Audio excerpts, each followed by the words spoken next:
My name is Arturo, my only son, the boy I raised with the calluses on my hands and the sweat on my brow, stood in the middle of the living room I built for him and told me I was useless, a burden.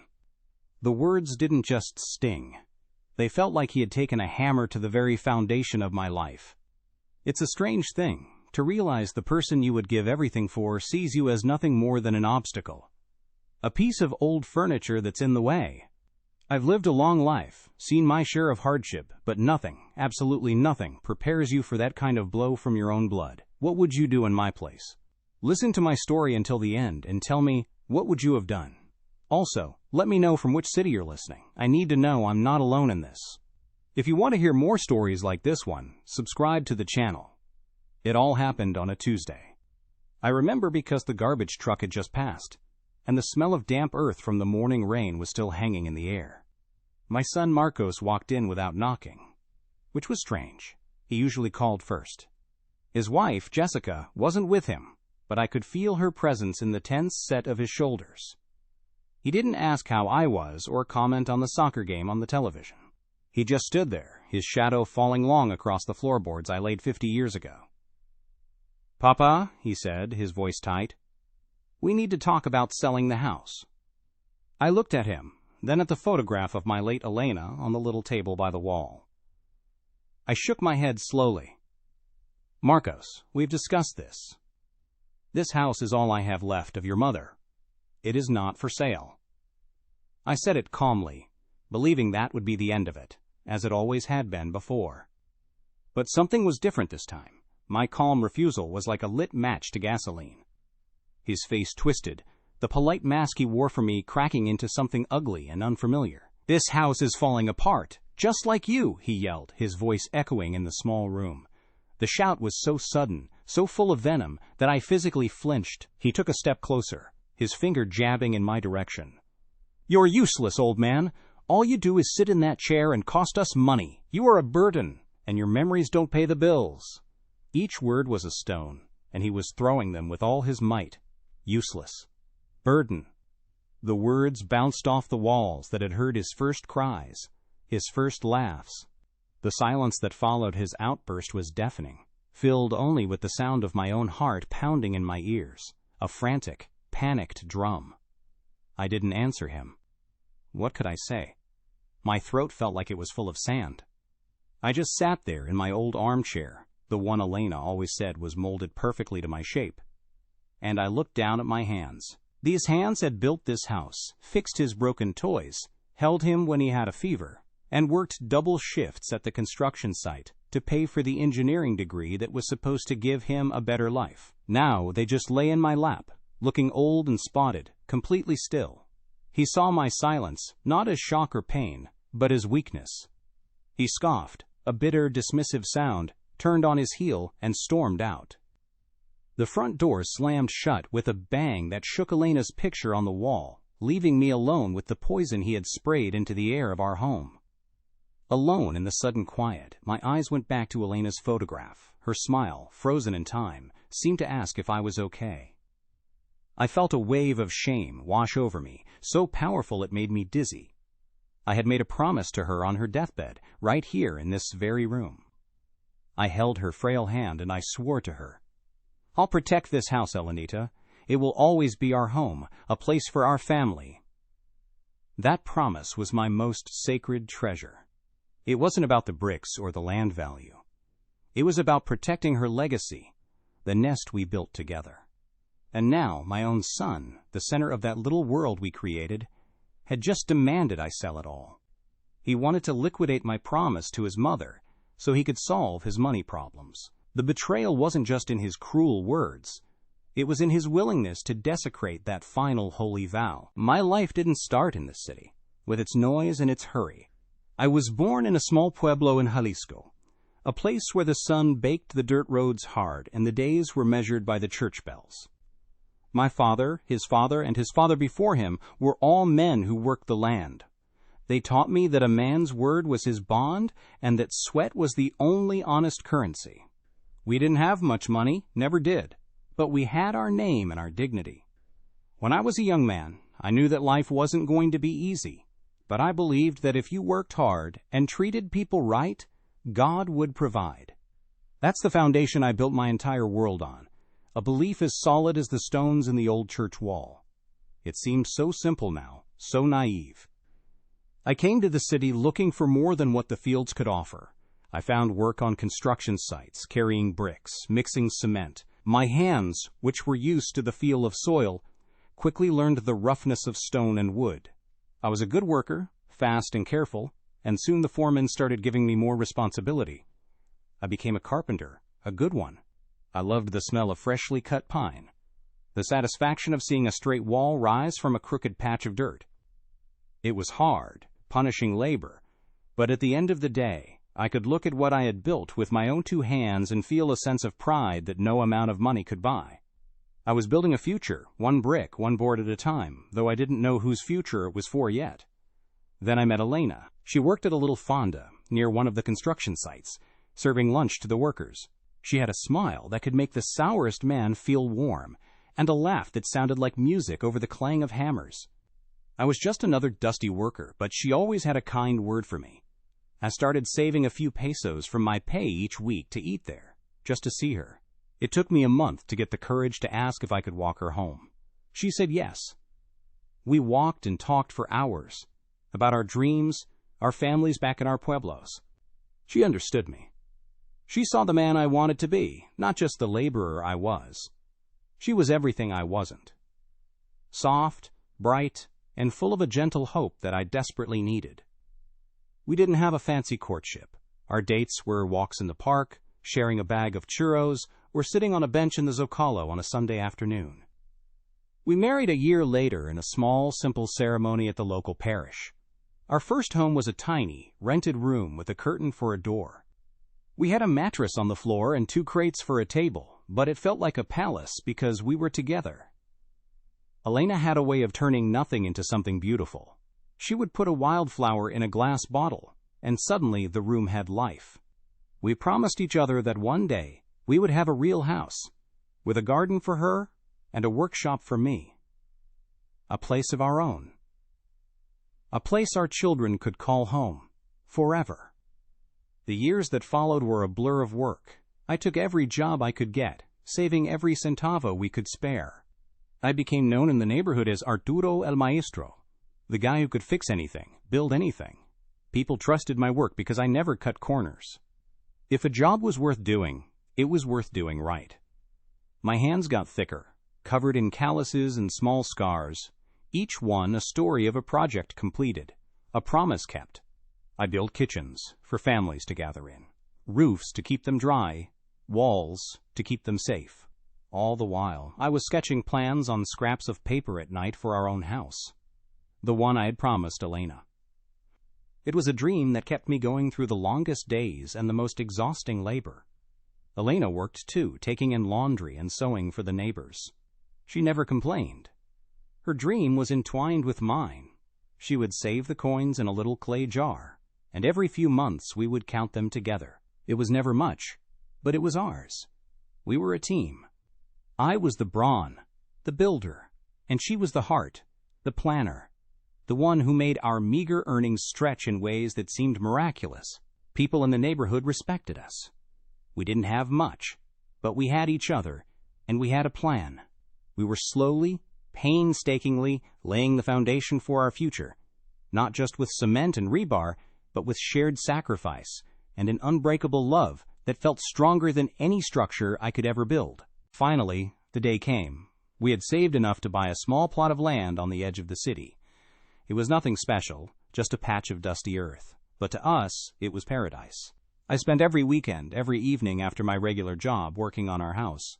I dug the foundation myself with a shovel and a pickaxe. I mixed the concrete by hand. I laid every single brick, making sure each one was perfectly level. Neighbors would stop by and watch. Some offered to help.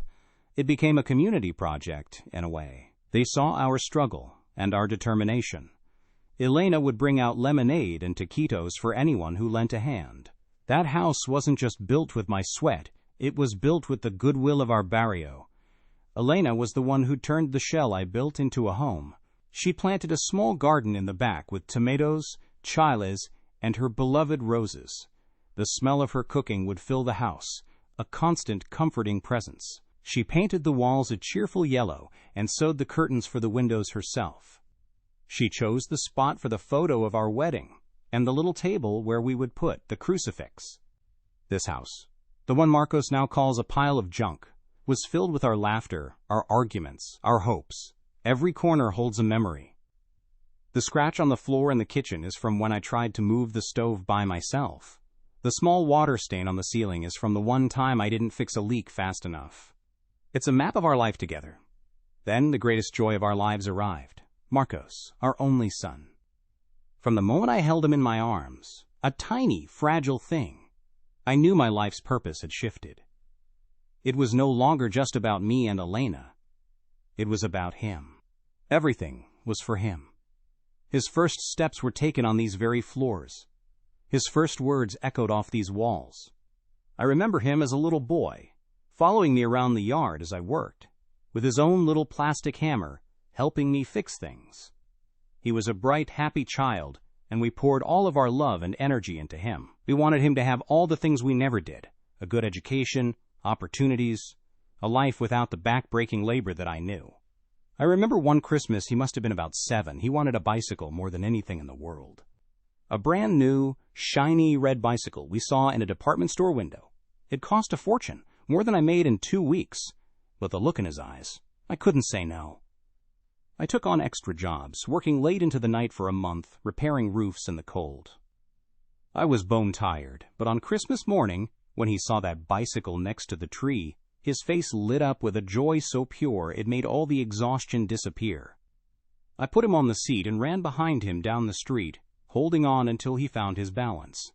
In that moment, watching him pedal away on his own, I felt like the richest man in the world. I would have done anything for that boy.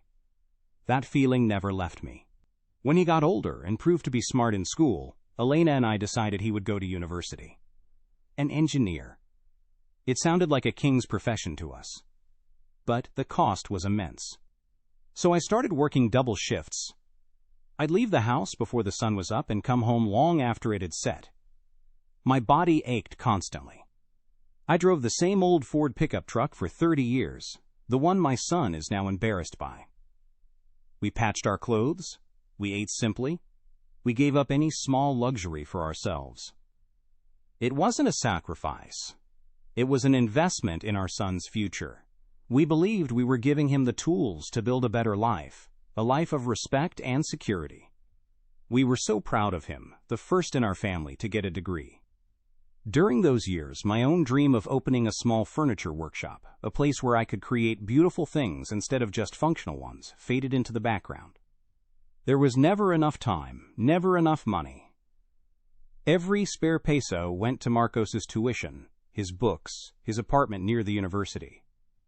Elena would sometimes look at my sketches for fancy chairs and cabinets and say, "One day, Arturo, when Marcos is settled." I would just nod and smile, but I think we both knew that day would likely never come. My son's future was the project now.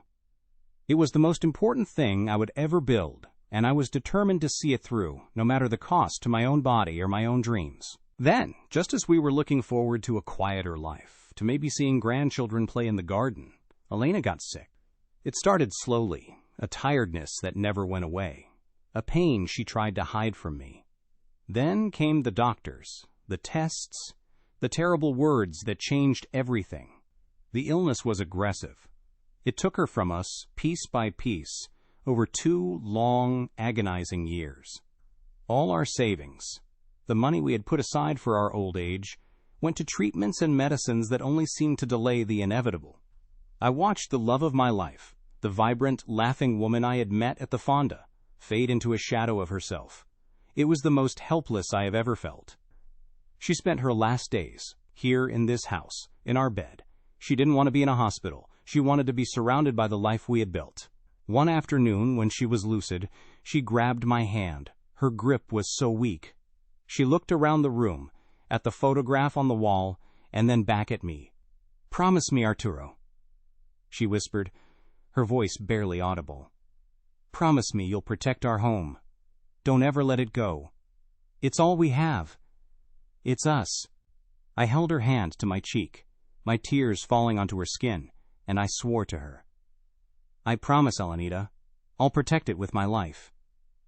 It was the last real conversation we ever had. That promise wasn't made to a dying woman. It was a sacred vow to the soul of my life. After she was gone, the house felt enormous and silent. The silence was the worst part. It was a physical presence, a weight in every room. For a while, Marcos was there for me. He would call, he would visit. We shared our grief, and I thought it would make our bond stronger. But then he met Jessica, and things began to change, slowly at first. The weekly visits became monthly calls. Then the calls became short text messages on my birthday. He started making comments about the house, how old it was, how much work it needed. He said it was a money pit, the same words his wife probably used.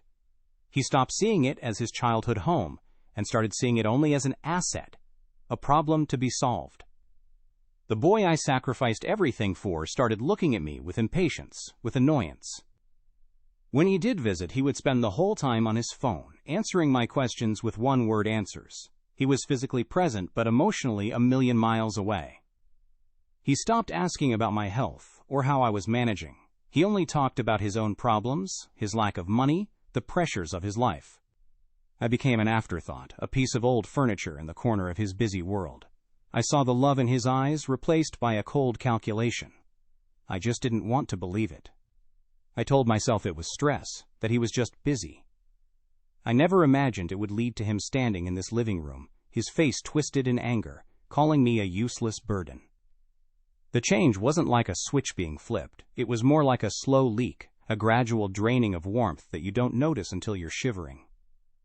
After Marcos married Jessica, our Sunday dinners, a tradition since his mother passed, began to feel different.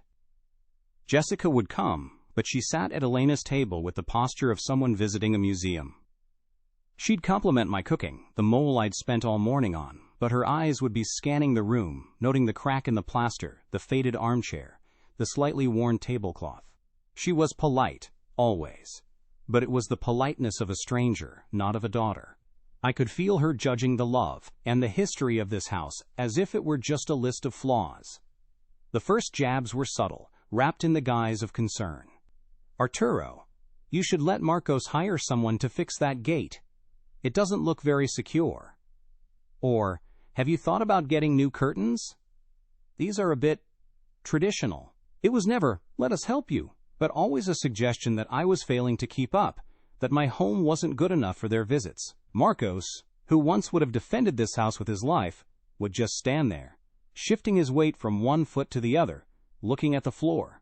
He wouldn't meet my eyes. He was already starting to see his home through her lens, and he was ashamed. The foundation of our family was beginning to crack, and I was the only one who seemed to feel the tremors. Soon the excuses started. The weekly Sunday dinners became every other week, then once a month. Jessica has a work thing, Papa. We're just so tired this weekend. The kids have a party to go to. Each excuse was a small stone being placed on the wall between us. I stopped making big meals. I'd just sit at the table alone, looking at the two empty chairs, his and hers, and the silence would eat what little appetite I had. I started to understand that my presence in their lives was no longer a given, a comfort, but an obligation, a box they had to check off on their busy calendar. And more often, they were leaving that box unchecked. When my first grandson Mateo was born, a little light flickered back on. For a year or so, they came around more often. I would hold him in my arms, right here in this living room, and I would feel that old sense of purpose again. This house was for him, for the future. But Jessica was always there, a nervous shadow. Don't let him put that in his mouth, it's dusty. Be careful, Arturo, your hands are rough. She treated my home like a hazardous environment, and me like a well-meaning but incompetent old fool. She was building a sterile glass wall around my grandson, and I was on the outside, my face pressed against it, my breath fogging up the view. As Mateo grew and his little sister, Sophia, arrived, the visits dwindled to almost nothing. Jessica's excuse was always the same. The house isn't safe for them, Papa, and they get so bored here. Bored. How could a child be bored in the house where their own father learned to walk, in the garden where he chased butterflies? I had a whole box of Marcos's old wooden toys I had carved for him myself. But they were old-fashioned. The children needed electronic tablets and plastic toys that lit up and made noise. My world, the world I had built, was being rendered obsolete, irrelevant to the new generation of my own family. She was not just keeping them from me, she was teaching them that I was not worth their time. I'll never forget my 75th birthday. It felt like a significant number, a milestone. I spent the day tidying up the house, hoping they might surprise me. I even bought a small pastel de tres leches from the corner panaderia, just in case. The sun went down, the streetlights came on, and the house remained silent. I ate a slice of cake by myself. Around 10 o'clock my phone buzzed. It was a message from Marcos. Felicidades, apa, Dia de Locos en la chamba, hablamos pronto. Happy birthday. Crazy day at work. Talk soon. 75 years of life, of work, of love and sacrifice, all dismissed with a few taps of a thumb on a screen. That night, the loneliness was a physical pain, a cold ache deep in my chest. When they did have to visit, for Christmas or Mother's Day, it was worse than their absence. They would sit in the living room, and I would hear them whispering in the kitchen while I was in the bathroom. I'm old, but I'm not deaf. I'd catch words, la tarjeta, la hipoteca, no alcanza, credit card, mortgage, not enough money. Then they'd walk back into the room, see me sitting there, and the conversation would die. I began to feel like a big, silent accusation. My presence, my house, my very existence was somehow connected to their struggles. They never said it directly, not then, but their resentful glances said it all. I was the rock in their shoe. Marcos started giving me what he called financial advice. He'd bring up the rising cost of the predial, the property tax. Papa, this is a big house for just one person. The upkeep alone must be a fortune. He wasn't concerned about me, he was doing inventory. He was calculating my expenses, my value, and I could tell the numbers weren't adding up in his favor. I could hear Jessica's practical, sharp-edged voice behind his words. She was the ventriloquist, and my son, the boy who once argued with me about soccer with such passion, was now just her puppet, his mouth moving to form her cold, pragmatic thoughts. It was a terrible thing to watch my son change. The pride he used to have, the easy laugh, it was all gone. He was replaced by a man who looked permanently tired and anxious. He started agreeing with Jessica on everything, nodding silently when she'd make a passive-aggressive comment about the house or my old-fashioned ways. He had given up. He had surrendered the man he was, the son Elena and I had raised, for a life of quiet desperation, and he was looking for someone to blame. And there I was, an easy target, sitting in my old armchair, a living relic of a past he was being taught to resent. My old pickup truck, my faithful companion for over 30 years, began to fail. The engine would sputter, and the cost of repairs was getting to be too much. I mentioned it to Marcos, not asking for money, but just sharing a problem, as a father would with a son. His reaction was a heavy sigh. You see, Papa, it's always something. Just one more thing to worry about, one more expense. He didn't offer to help me look for another truck. He didn't offer a word of sympathy. He made my problem sound like an accusation, another burden I was placing on his already stressed life. It was then I realized I couldn't share my troubles with him anymore. I was truly alone. I started to feel like a ghost in my own house. When they would visit, which was rare, they would talk around me, through me, but never to me. I would start to tell a story about his mother, or about a funny thing that happened at the market, and Jessica would pull out her phone and show Marcos an email. My voice would trail off into silence. No one would notice. It was as if I was speaking a language they no longer understood or cared to listen to. I was just part of the scenery, a piece of old furniture that occasionally made noise. The humiliation of being ignored by your own child is a quiet, slow-acting poison. For one of the last Christmases they spent here, they brought me a large, flat-screen television. So you have something to do, Papa, Jessica said with a bright, false smile. It was a huge, expensive thing that looked completely out of place against the old plaster walls. They set it up, spent 10 minutes showing me how to use the remote control, and then announced they had to leave for her parents' Christmas Eve dinner. The gift wasn't for me. It was for them. It was a way to pacify their guilt, a tool to keep the old man occupied and quiet so they wouldn't have to deal with him. They left me in the flickering blue light of a screen I didn't want, in a silence that was louder than ever. One time, Jessica decided, without asking me, to hire a cleaning service as a gift.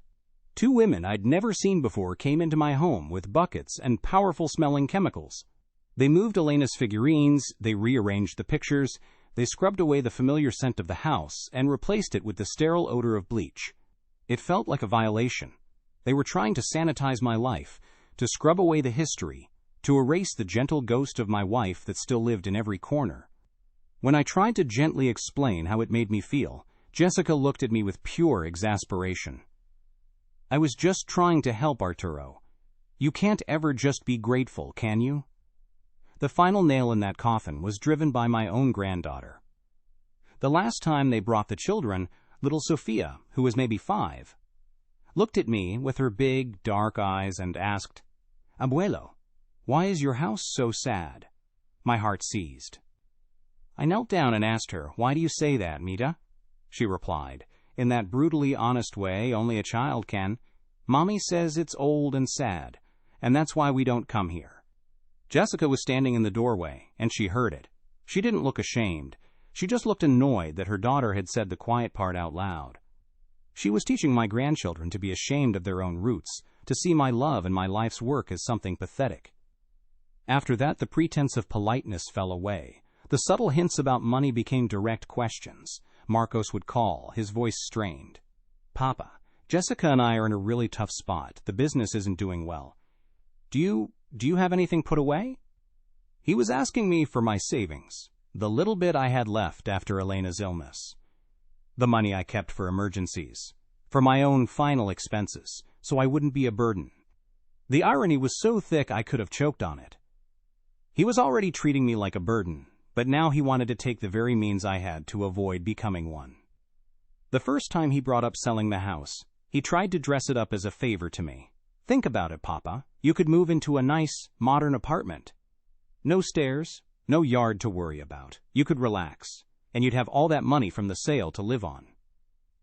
He said it with a salesman's smile, but his eyes were hungry. I cut him off. "This is not a business transaction, Marcos. This is your mother's home. It is my home. It is not for sale." The finality in my voice shocked him. He dropped the subject, but a new, ugly resentment had taken root between us. The battle lines had been drawn. In the weeks that followed, an awful quiet descended. The infrequent calls and texts stopped altogether. It was a deliberate, punishing silence. I knew they were talking, planning. I could feel their frustration building from across the city. The silence wasn't peaceful. It was heavy, suffocating. It was the calm before the storm, the tense stillness in the air, just before the lightning strikes. I found myself tensing up every time I heard a car slow down on the street, my heart pounding in my chest. I knew a confrontation was coming. He was just working up the courage, or the anger, to finally say what he and his wife had been thinking for years. It was during those silent days that I finally allowed the full, horrible truth to settle in my bones. It wasn't about money, not really. It was about respect. It was about love. And it was gone. My son and his wife had looked at my life, at the home I built, at the memories of his mother, at me, and they had deemed it all worthless. I was no longer a father, a grandfather, a man to be respected. I was an obstacle. An old, crumbling asset that was taking up space and costing them money. The love I had poured into my son had been returned as cold, hard calculation. That realization hurt more than any word he had yet to say. It was the blow that broke me, long before he ever raised his voice. And so, after Marco slammed the door, I sat there in that terrible silence for what felt like hours. The echo of his words, useless, burden, hung in the air like a foul smoke. It seeped into the furniture, into the curtains Elena had sewn, into the very plaster of the walls. I felt myself shrinking in my own chair, becoming smaller and smaller, as if his contempt was a physical force crushing the air from my lungs. I looked at my spotted hands, the ones he had just condemned, and felt a deep, hollow ache. For the first time in my life, I truly felt old. Not just old in years, but old in the way a tool becomes when it's been worn down to nothing, its purpose forgotten, left to rust in a dark corner. I felt like I was already buried. It was a strange feeling, to be so completely broken by your own child. A stranger's insult is a stone you can step over, but a son's, that is a poison that goes straight to the bone. I thought about Elena, about my promise to her. I had failed. I had raised a son who would desecrate her memory for a few pesos. The shame was a fire in my gut. I closed my eyes, and all I could see was his face, twisted with a rage I had never seen before. It was the face of a stranger, a greedy, desperate stranger who happened to wear my son's skin. I wanted to weep, to scream, to break something, but I did nothing. I just sat there, a statue of grief in my own home, my heart a cold, heavy stone in my chest. Then, something happened. As I stared at my hands, these supposedly useless hands, a memory surfaced from deep within me, a memory I hadn't revisited in decades. It wasn't a memory of Marcos or Elena, but of a different time, a different promise. I remembered a young man, not much older than Marcos was when he started university. His name was Ricardo Velasco, a newly graduated architect, full of fire and grand ideas, but with pockets full of little more than lint. He had a vision for a new kind of apartment building, in a part of the city that was still mostly old casonas and empty lots. He had the land, a small inheritance, but no money to build. He was brilliant, but he was broke. He had seen some of the custom carpentry I had done for a wealthy family in Lomas de Chapultepec, intricate cabinetry, and carved wooden doors. He sought me out. He showed me his blueprints, his eyes shining with a passion that reminded me of my own youth. "Maestro Arturo," he said, "I cannot afford to pay what your work is truly worth. But I need your skill. Your hands are not just hands. They are the hands of an artist. Without your touch, my building will have no soul." He spoke with a respect, a reverence for my craft, that I had not felt from anyone in a very long time. He treated me not as a laborer, but as a collaborator, an equal. His respect was a balm to a spirit worn down by years of hard, anonymous work. I listened to his proposal. He couldn't pay my full fee in cash. It was a big job, requiring the best cedar wood and months of my time. Instead, he offered me something else, something he called a gamble. He would pay for the materials and give me a small living wage, but for the bulk of my payment he offered me a participation, a small piece of the building itself. A 2% share, written down on paper, signed by a notary. "It's a promise, Maestro," he told me. "If this building succeeds, you succeed with me. If I fail, we fail together." It was a crazy idea. The paper could end up being worthless. But I looked into that young man's eyes, and I saw integrity. I saw the same fire I had when I was building this very house. I shook his hand and said yes. I never told Marcos about it. I told Elena, of course, but we both agreed to keep it quiet. We tucked the notarized document away in the old wooden chest with her wedding dress and my father's prayer book. Why did we hide it? For a simple reason. We didn't want our son to grow up with the idea that there was a pot of gold waiting for him at the end of a rainbow. I wanted him to learn what I had learned, that a man's worth comes from his own sweat, his own effort. I had worked myself to the bone so he could have an education, so he could build his own life, not so he could wait for his father's lottery ticket to be cashed. That piece of paper was our secret, a por si acaso, a just-in-case fund for a true disaster, not for a son's bad business decisions. Over the years, I would sometimes see the name Velasco Construcciones on big, important projects around the city. I saw it on new office towers, on luxury shopping centers, on entire residential developments. I knew Ricardo had made it, and I would feel a quiet sense of satisfaction for him. I never called him. I never checked on my small piece of his first dream. It felt wrong somehow. I was a simple carpenter. He was a magnate. Our paths had crossed, and then they had diverged. My life was here, in this house, with my memories. The document stayed in the chest, a forgotten relic of a decision I made based on a young man's character. It was a story I was saving for my grandchildren, a lesson about faith and hard work. But now, sitting in the ruins of my son's respect, the memory of that document came back to me not as a story, but as a lifeline. A cold, clear thought cut through the fog of my pain. My son, my educated modern son, and his sharp-witted wife, they saw me as a simple old fool. An uneducated relic who knew nothing of the world of finance and assets. They saw a rundown house and an old man who was a drain on their resources. They had no idea. They had never once asked me about my life, about the jobs I had done, the people I had known. They were so blinded by their own self-importance that they couldn't see the man who was sitting right in front of them. They had judged the book by its worn, dusty cover. With a slowness that felt ancient, I pushed myself out of the armchair. My knees creaked, my back ached, but for the first time since Marcos had left, I felt a flicker of something other than pain.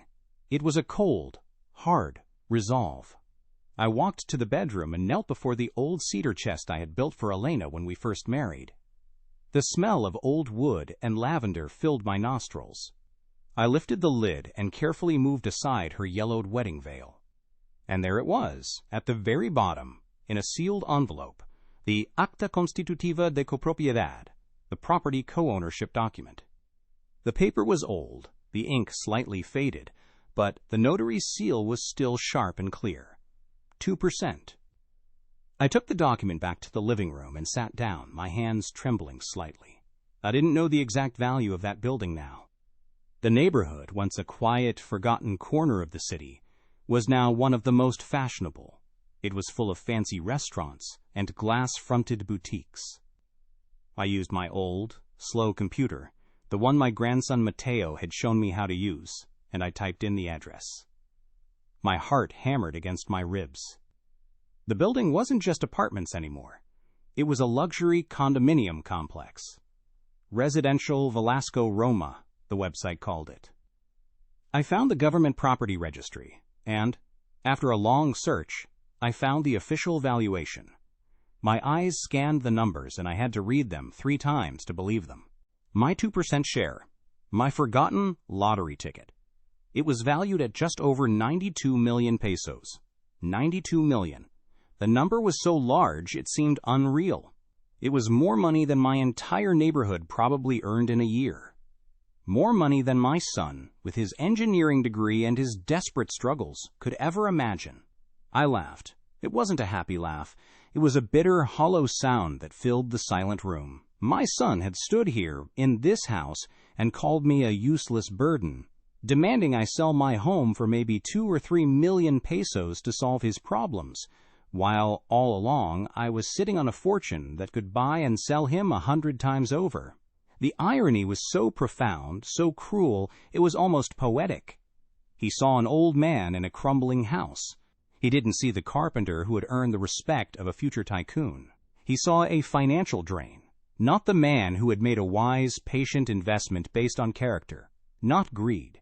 He and his wife, with all their modern thinking and their financial anxieties, were children playing a game they didn't understand. They had underestimated me. They had dismissed me. They had looked at my calloused hands and seen weakness, not the strength and skill that had secretly secured a future they could never have built for themselves. They thought I knew nothing of value, when in fact I knew its truest measure.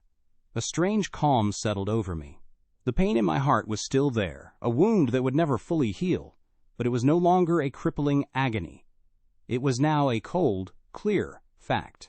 The love I had for my son was a thing of the past. He had killed it with his own words. What remained was a duty, not to him, but to my own dignity, to my promise to Elena, and to the value of a life's work. I was not a burden. I was not useless. I was the architect of my own life, and I had built it on a foundation far stronger than my son could ever comprehend. I folded the document carefully and placed it on the small table next to Elena's picture. I looked at her smiling face. "You see, Elenita," I whispered to her, "I kept my promise. I always keep my promises." The house was safe. Her memory was safe. And I, Arturo, the simple carpenter, was not the victim in this story. I was the one who held all the cards. The game had changed, and my son had no idea he had already lost. He thought he was fighting me for the price of a house, but he was about to learn a lesson about the true cost of disrespect. My mind began to work with a clarity I hadn't felt in years. The fog of grief and shock was lifting, replaced by a sharp, focused purpose. I was no longer thinking about how to survive my son's cruelty. I was thinking about how to respond to it. Not with anger, not with yelling. That was his way, the way of the weak. My response would be quiet, deliberate, and final. It would be a structure built with the same care and precision I used on my best work.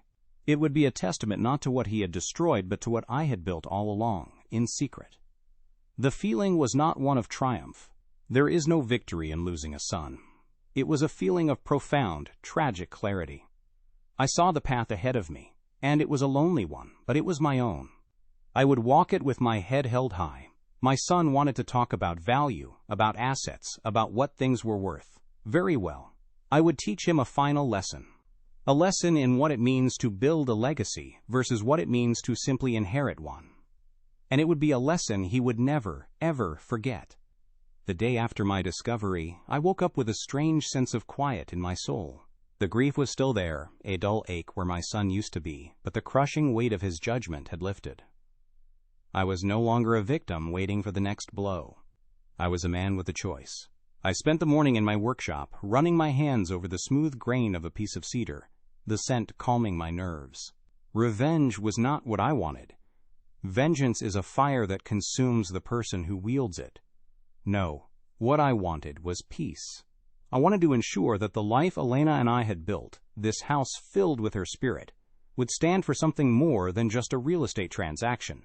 That afternoon, I found the number for Ricardo Velasco's main office.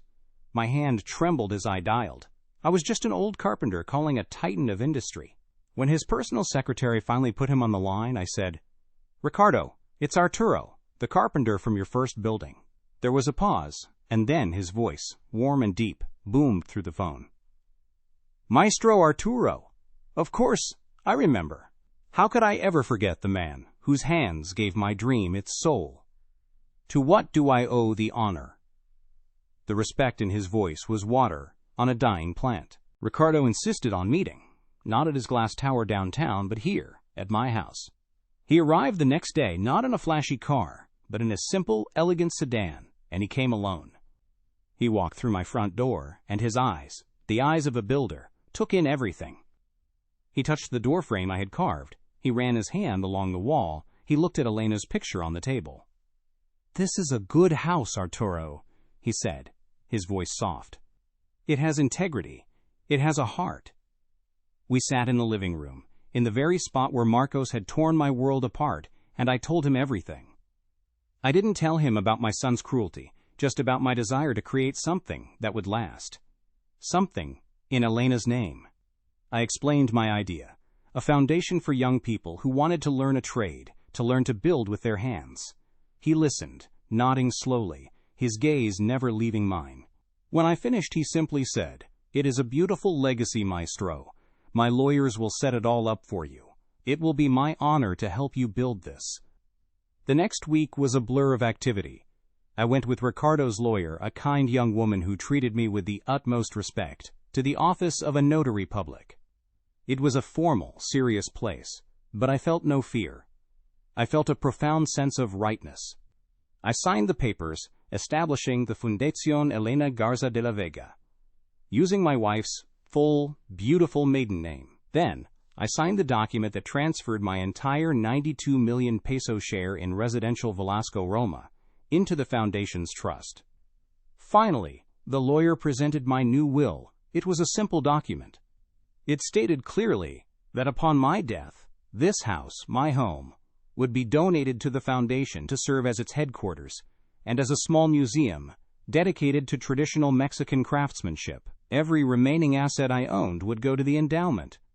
And then, there was the final clause, the one that made it all complete. It stated that my only son, Marcos, was to be disinherited entirely. He would receive nothing. That night, alone at my kitchen table, I took out a single sheet of fine paper the lawyer had given me. It was for a final note, to be placed in a sealed envelope and delivered to Marcos with the legal notice of my will. My hand was steady as I wrote. I did not fill the page with anger or recrimination. There was no need. I wrote only 2 sentences. 2 sentences that summed up a lifetime of work and a final, painful lesson. El valor de un hombre no está en lo que puede tomar, sino en lo que construye con sus propias manos. Esto es lo que yo construí. A man's worth is not in what he can take, but in what he builds with his own hands. This is what I built. I folded the paper, sealed it in the envelope, and felt a chapter of my life close forever. There was no hatred in my heart, only a vast, sad peace. The justice was done, not with a shout, but with the stroke of a pen. My life is quiet now, but it is no longer silent. The oppressive emptiness that followed my son's departure has been replaced by a gentle hum of purpose. Some days, I sit in my workshop and sketch ideas for the museum this house will one day become. I imagine young, eager faces learning to use a chisel, to respect the wood. I have started working on a small, intricately carved chest, a final gift for Elena's foundation. I do not know if Marcos ever tries to call. I unplugged the phone. His world of frantic calls about money and problems no longer has a line into mine. I lost a son, and that is a wound that will never fade. But I have reclaimed myself. This house is no longer just a memory of the past. It is a foundation for the future. And I, Arturo, the useless old man, have learned that the most valuable thing you can build is a life of dignity that no one can ever take away from you. If you know someone who needs to hear this kind of story, share this video and subscribe for more stories of dignity and life lessons like this.